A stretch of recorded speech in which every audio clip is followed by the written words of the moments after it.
আসসালামু আলাইকুম। শুরু করছি 'রোদ্দুর এবং তুমি' পর্ব সংখ্যা ৯। পুরো আকস্মিক ঘটনায় স্তব্ধ বিমোর কেবল হতভম্ব হয়ে দাঁড়িয়ে রইল। কি হচ্ছে বুঝে আসতে সময় লাগলো ঢের। বুঝতেই হাত দিয়ে ঠেলে সরাতে চাইল শুভ্রকে। বলশালী লোকটার শক্তির সামনে সে নিতান্তই চুনোপুঁটি ব্যতীত আর কিছুই না। হাজার ঠেলে ঠুলেও যখন সরল না, তখন ওরও শান্ত হয়ে এলো। পরপর সজোরে ধাক্কা মারল শুভ্রকে। শুভ্র অপ্রত্যাশিত ধাক্কা সামলাতে না পেরে পিছিয়ে গেল কপা। ওর ওদিকে চাইলো অপ্রস্তুত ভঙ্গিমায়। ওর বিরক্ত চোখে তার দিকে তাকিয়ে লাগেজে হাত দিল। ফের ফোনে কারো নাম্বার ডায়াল করতে করতে হাঁটতে গেলে টান খেলো। ওরও আচমকা টানে দাঁড়িয়ে পড়ল। হতভম্ব ভাব চেহারায় ফুটিয়ে ঘাড় ফিরিয়ে চায় শুভ্রর দিকে। শুভ্র তাকে ধরে সামনে এনে দাঁড় করায়। ওর ঝাড়া মেরে হাত সরালো। শুভ্র দাঁতে দাঁত পিষে তাকালো তার দিকে। আক্রোশ প্রকাশ করে বলল, না জানিয়ে বাড়ি থেকে বের হয়েছো কোন সাহসে? ওরও ভ্রু উঁচিয়ে চায়। সাহস? সিরিয়াসলি?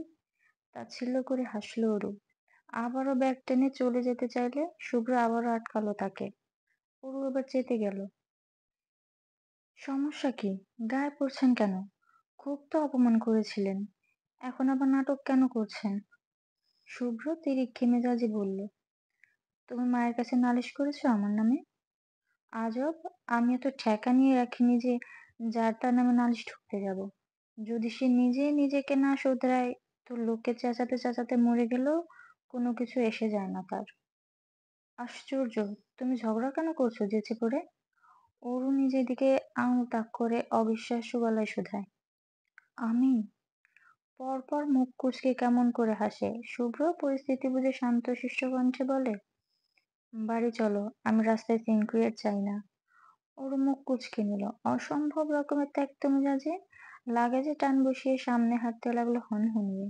শুভ্র ভ্রু কুঁচকে তাকায় তার দিকে। বাচ্চাদের মতো বিহেভ করছো কেন? করছে কেন মেয়েটা? আশ্চর্য! অসম্ভব রকমের বেয়াদব এই মেয়ে। বিন্দু মাত্র সম্মানটুকু করতে জানে না। কি দেখে মা তাকে বিয়ে করিয়েছিল এই মেয়ের সাথে? গড! শুভ্র তাকায় ওরু যাওয়ার দিকে। খুব একটা দূরে এখনো যেতে পারেনি ওরু। সে বড় বড় পা ফেলে ওরুর সামনে গিয়ে দাঁড়ালো। হাঁটায় বাধা পেয়ে ওরু কপাল কুঁচকে সামনে তাকায়। শুভ্র পাশ কাটাতে চাইলে সে ওরুর হাত টেনে ধরে। ওরু ক্ষেপে গেল। কি হয়েছে? মায়ের কথায় বউয়ের প্রতি দরদ কি উপচে পড়ছে এখন? খুব দেখাতে চাইছে বউয়ের কত কদর করে সে। তার চেয়েও বড় কথা, সেকেন্ডে সেকেন্ডে তাকে ছুঁচ্ছে এই লোকটা। কতটা সাংঘাতিক! ওর হাত ছাড়াতে চাইলে শুভ্র এমন করে চেপে ধরলো যেন মনে হচ্ছে হাতের হাড্ডি গুঁড়ো গুঁড়ো হয়ে যাবে তখনই। কত খারাপ! কত খারাপ! ওর কটমট করে তাকালে শুভ্র তার হাত চেপে কাছে টেনে ধরলো। দাঁতে দাঁত পিষে চোখে মুখে নীরব হুমকি নিয়ে বলল, বাড়াবাড়ি করো না। রাস্তার মাঝখানে একটা তামাশা অলরেডি চলছে। নাও এন্ড ইট। বাসায় চলো, ভালো করে বসে কথা বলি। এসব সিন ক্রিয়েট করো না আর।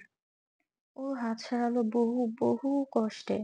হাত সরিয়ে বড় করে শ্বাস ছাড়লো।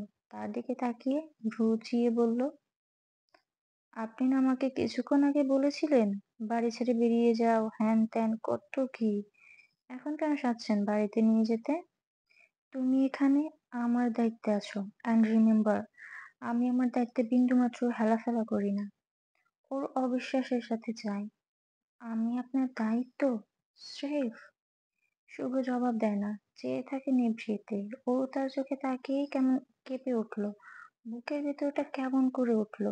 নিজেকে এত ছোট লাগছে বলার বাইরে। আত্মসম্মানীয় একটা কীট মনে হচ্ছে। ভেতরে সব উগড়ে আসতে চাইলো। নিজেকে সামলে নিয়ে ওরও কাট কাট গলায় বলল, আমি যাব না। ও চলে যেতে হাঁসফাঁস করতে লাগলো। অসম্ভব বিরক্ত লাগছে তার এই শুভ্রকে। এতটা এতটা বাজে কেউ কি করে হয়? কি করে? ওরও ভীষণ অদ্ভুত লাগছে। তার সামনে এমন করে জায়গা দখল করে লোকটা দাঁড়িয়ে। ওরও যাওয়ার বিন্দুমাত্র জায়গা পাচ্ছে না। এতটা জঘন্য লাগলো ব্যাপারটা ওরও। শুভ্র কপাল কুঁচকে চেয়ে আছে তার দিকে। প্রশ্ন করে, যাবে না? শ- শক্ত কণ্ঠে জবাব আসে, না। শিওর? ওর নাক কুঁচকে তাকায়। এখানে শিওর হওয়ার কি আছে? সে আত্মবিশ্বাস প্রকাশে ব্যস্ত হলো খুব। 1000%। শুভ্র ফিসলে হাসে। দেন এখন যা হবে, you are the one who is going to be responsible for that. ওর কপাল ভীষণ করে কুঁচকে নিল। মুখ ফুটে বলতে চাইল মানে, তবে বলার পূর্বেই ঘটনা ঘটল আশ্চর্য রকম কিছু। শুভ্র বড় বড় পা ফেলে তার সামনে এসে আচমকা তাকে পাজা কোলে তুলে নিল। ওর চমকে উঠল, বিস্ময়ে চোখের আঁকা হলো মার্বেল সমান। কি হলো কেবল বুঝতে সময় নিচ্ছে তার ছোট্ট মস্তিষ্ক। বুঝে এলেই হাত পা ছুটতে ছুটতে চেঁচামেচি লাগিয়ে দিল। শুভ্র তার দিকে চোখ রাঙিয়ে তাকালেও বিশেষ কিছু হলো না। ওরও নতুন উদ্যমে চেঁচামেচি জুড়ে দিল। আশেপাশে লোকজন নেই বলে শুভ্র মান ইজ্জত রসাতলে গেল না কেবল। সে ওরকে ফ্ল্যাটে গিয়ে নামিয়ে দিলে ওরও এক ছুটে বেরিয়ে যেতে নিল। শুভ্র তার মতো চুনোপুটিকে এক হাতে তুলে ভেতরে নিয়ে এলো। ধড়াম করে দরজা আটকালো। এত আওয়াজ তুললো যে ওর কেমন চমকে তাকালো। রাগ তার তীর তীর করে মাথা চাড়া দিয়ে উঠছে। শুভ্র তার সদ্য করা ব্যবহার নিয়ে কিছু বলতে দু কদম সামনে আসতেই ওর ভয়ানক একটা কাজ করে বসলো। সপাটে চড় বসিয়ে দিল শুভ্রর গালে। শুভ্র ওর কাজে বিমূঢ় হতভম্ব হয়ে চাইল মেয়েটার দিকে। ওরও রাগে ফুঁসছে দাঁড়িয়ে। শুভ্রকে আশ্চর্য হয়ে চেয়ে থাকতে দেখে সে বেরিয়ে যেতে নিল। শুভ্র সুযোগটুকুও দিল না। স্তম্ভিত ফিরে পেতেই বাধা দিল অরুকে। এক হাতে তার কোমর পেঁচিয়ে এক প্রকার হাওয়ায় তুলে তার ঘরের মধ্যিখানে নিয়ে এসে দাঁড় করালো। তার মন এখনো মানতে পারছে না। তাকে চড় মারলো, ওর মতো বাচ্চা একটা মেয়ে। শুভ্র তীব্র আত্মগরিমায় তা ঘা করে ফেললো ক্ষণিকেই, অসম্ভব বাজেভাবে। রাগ মাথাচাড়া দিয়ে উঠছে যেন, মেজাজ খিচড়ে আসছে। আখি জোড়া লাল হলো কি ঠিক বোঝা গেল না, তবে ততক্ষণে নাকের ডগা লাল টুকটুকে, দেখে মনে হবে কেউ লাল রং ঘষে রেখেছে। ঠোঁট কাঁপছে তীর তীর করে। মেয়েটা যদি দেখতো তা! ওর রাগে বিদ্বেষে ক্ষোভে এবার চেঁচিয়ে উঠলো, কোন ধরনের অসভ্যতামো এগুলো? সমস্যা কি আপনার? কি সমস্যা আপনার, হ্যাঁ? শুভ্র রাগ সংযত করতে না পেরে হুট করে ধমকে উঠল, চুপ! আচমকা ধমকে ওর কেঁপে উঠল। শুভ্র ততটুকুতে থামলেও পারত, তবে না, থামলো না। আঙুল তুলে শাসিয়ে বলল, আর একটা কথাও বললে ঘরে বেলকনি থেকে ফেলে দেবো, বেয়াদব মেয়ে। ওর দাঁত পিষে তাকিয়ে থাকে। শুভ্র হনহনিয়ে হেঁটে দরজার কাছে গেল। ওর ওই পর্যায়ে ভ্রু কুঁচকায়, কৌতূহলী হয়ে শুধায়, কোথায় যাচ্ছেন? জাহান্নামে যাবা? তীক্ষ্ণ মেজাজে কথাগুলো বলে সে দাঁড়ালো পর্যন্ত না, মুখের উপর দরজা আটকে দিল। বাইরে থেকে দরজা লক করেছে বুঝতেই ওর ভেতরে আটকে উঠলো। ছুটে এসে দরজা ধাক্কাতে লাগলো, চেঁচিয়ে ডাকলো তাকে, শুভ্র, দরজা খুলুন! এই শুভ্র! দরজা খুললো না কেউ, সাড়া শব্দও আসছে না। ও ঘামছে, সমানে দরজা ধাক্কাচ্ছে। দরজা নব ঘুরিয়ে যাচ্ছে তস্ত্র হাতে। সে ছাড়া পেতে চাইছে বদ্ধ ঘর থেকে। চোখের সামনে ভাসছে কিছু বীভৎসকর দৃশ্য। ও সহ্য করতে পারছে না, দম আটকে আসছে, পাগলের মতো লাগছে। সে দরজা খুলতে না পেরে এবার আরো বেশি অসুস্থ হতে লাগলো। ওরও নিজেকে গুটিয়ে মেঝেতে বসে পড়লো, সেটে গেল দেয়ালে। শুভ্র আসছে না কেন? এইভাবে দরজা আটকে কেন গেল? আবার আবার ওগুলো পুনরাবৃত্তি হবে? না, না, ওরও মরে যাবে।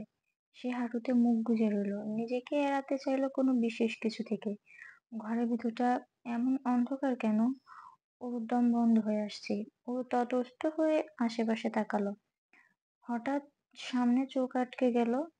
ওর শঙ্কিত চোখে চেয়ে রইল একটা ঝাপসা অবয়ব, তার দিকেই আসছে। চেহারা দূর থেকে অস্পষ্ট লাগলেও কৃত্রিম চোখের ফাঁক গলিয়ে চাইতেই নজরে এলো পরিচিত মুখ। ভীষণ সূক্ষ্মভাবে চেনে এই অবয়বকে সে। ভীষণ। ওর বুক ধড়ফড়িয়ে ওঠে। সে বিচলিত হয়ে পড়লো সেকেন্ডের ব্যবধানে। মুখ গুজে নিল হাঁটুতে। গুটিয়ে ফেললো নিজেকে ক্রমেই। অবয়বটা তার দিকেই আসছে। প্রথমে ধীর গতিতে, আকস্মাৎ হাওয়ার বেগে। ওর ওই পর্যায়ে শুইতে পারে না। অসম্ভব ভয় শঙ্কায় পরিপূর্ণ মস্তিষ্ক নিয়ে চেঁচিয়ে উঠল কানে হাত চেপে। সরাতে চাইল অসম্ভব বিশ্রী অবয়বটাকে। তার অবস্থা করুণ, বড্ড সাংঘাতিক। এই সময় তার এরূপ আচরণ দেখলেও বোধহয় ভয় পাবে। শুভ্র অরুর লাগেজ সাথে সবে ফ্ল্যাটে ঢুকেছে। ফ্ল্যাটের দরজা লক করতেই অরুর ঘর থেকে চিৎকারের আওয়াজ কানে এলো। শুভ্র ভ্রু কুঁচকায়, দৌড়ে যায় দরজার কাছে। চিৎকারের আওয়াজ বাড়ছে। শুভ্র ভয় পেল এবার। হঠাৎ এভাবে চিৎকারের কারণ বুঝলো না। ত্রস্ত হাতে দরজার লক খুলে হুড়মুড়িয়ে ভেতরে ঢুকলো। আশেপাশে চাইতেই চোখ গেল এক কোণে। অরু বসে তটস্থ হয়ে নিজেকে গুটিয়ে নেওয়ার সর্বস্ব প্রয়াস চালাচ্ছে মেয়েটা। পারলে বোধহয় দেওয়ালে মিশে যেত। তখনও কান দুই হাতে চেপে সে সমানে চেঁচিয়ে যাচ্ছে। শুভ্র ছুটে আসে ওর সামনে বসে হাঁটু মুড়ে। ওর হাত ধরে তাকে শান্ত করার তাগিদে ওর হাত সরে ঝটকায় আরো উদ্ভট আচরণ করতে লাগলে। নিজেকে আরো গুটিয়ে নিল। শুভ্র আবারও তার দুহাত মুঠোয় নেয়, শান্ত কোমল গলায় ডাকে, অরু, অরু শান্ত হও, প্লিজ। কি হয়েছে বলো, একটু শান্ত হও অরু। অরু তখনও অস্বাভাবিক আচরণ করছে, চোখ বেয়ে গড়াচ্ছে নোনা জল। শুভ্র হতবাক হয়ে গেল। কি বলে কি করে মেয়েটাকে শান্ত করবে সে বুঝে পেল না। এমন কেন করছে সেটাও জানে না। দরজা লক করায় কি? সে তো ওর বেরিয়ে যাওয়া আটকাতে দরজা লক করেছিল। এতে এমন ভয় পাওয়ার কিছু তো নেই। নাকি অন্য কিছু? ওরু কখনো ঘরের দরজা তেমন একটা আটকায় না, একান্তই প্রয়োজন ব্যতীত ভিজিয়ে রাখে। শুভ্র এতদিন বিশেষ পাত্তা না দিলেও আজ ভাবাচ্ছে তাকে। শুভ্র প্রচন্ড বিব্রত বোধ করে। এতটা অসহায় লাগছে তার, আগে কখনো এমন হয়নি। সে হাত বাড়িয়ে অরুর গাল ছুঁয়ে দেখে, গাল গরম। অদ্ভুত কাঁপন ছড়িয়ে মেয়েটার শরীর জুড়ে। শুভ্র হতভম্ব হয়ে পড়ে। নিজেকে সামলে বলে, ওরু, প্লিজ আর চিৎকার করো না। আমি তো শুধু। কথা গুলিয়ে যাই। কি বলবে বুঝতে পারছে না সে। তার অহংকার, তার রাগ, তার পুরুষত্ব এই মুহূর্তে কোথাও নেই, কোথাও না। আছে শুধু একরাশ নির্মল কোমলতা। এতক্ষণের রাগ, জেদ, ক্ষোভ সব মুছে গিয়েছে, হুট করেই পালিয়ে গিয়েছে। অরু ততক্ষণে কাঁপছে, নিঃশ্বাস ওঠানামা করছে ভীষণ দ্রুত। চোখে জলের সাথে অদ্ভুত এক ধরনের আতঙ্ক বাসা বেঁধেছে। শুভ্র খানিকটা কোল ঘেঁষে বসে কপাল চাপড়ে ডাকে, অরু, অরু। অরু সাড়া দেয় না, অদ্ভুত আচরণ করছে সে। শুভ্রকে সরাতে চাইছে, তার ছোঁয়া সরাতে চাইছে। শুভ্র তার হাত ছাড়ে না। আরো বার কয়েক ডেকেও সাড়া না পেলে শুভ্র এবার চেঁচিয়ে উঠলো তার কাজ ঝাঁকিয়ে, অরু।